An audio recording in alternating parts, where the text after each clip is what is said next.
Sir பொதுவா இன்ன வரைக்கும் ஒரு கான்ட்ரோவர்சி போயிட்டுருக்கு அப்படின்னா, நான்வெஜ் சாப்பிட்டா கோவிலுக்கு வந்து போக்கூடாது அப்படின்ற ஒரு விஷயம் இருக்கு. அதே மாரி நெறைய பேர் என்ன பண்றாங்க, நான்வெஜ் சாப்பிட்டா குளிச்சுட்டா வந்து சரியா போயிடும். நம்ம அதுக்கப்புறம் கோவிலுக்கு போலாம் அப்படின்ற ஒரு விஷயம் பார்க்குறேன்.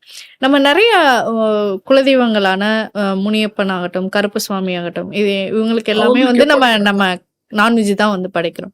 இப்ப இந்த நான்வெஜ் சாப்பிட்டுட்டு கோவிலுக்கு போக்கூடாது அப்படிங்கிற ஒரு விஷயம் இருக்குல்ல சார். இத எப்படி பார்க்குறீங்க நீங்க?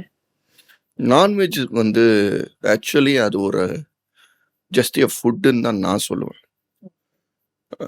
அதாவது அதுக்குன்ட்டு நான்வெஜ் சாப்பிடாம மகா பெரிவா மாரி ரொம்ப ஆச்சாரம், அனுஷ்டானங்க இருக்கிறவங்கள நம்ம குறை சொல்றதுக்கு நம்ம லாயக்கு இல்ல. ஏன்னா அவங்களாம் ஈஸ்வர ஸ்வரூபம். அது வேற. மனுஷாலா இருந்து சில பேர் அது மாரி ட்ரை பண்றாங்க. அதுவும் நம்ம தப்பு சொல்றதுக்கு இங்க கிடையாது. அதுவும் ஒரு வேற. பட் ஆனா இந்த மாரி இருக்காங்கன்னு தப்பு ஏம்மா பிடிச்சதுன்னா பண்ணிடுங்கங்கிறேன். பிடிச்சதுன்னா இந்த நான்வெஜ் மட்டும் இல்ல. எது இருந்தாலும் பண்ணிடுங்கங்கிறேன். உங்களுக்கு பிடிச்சிருக்கு. That's it.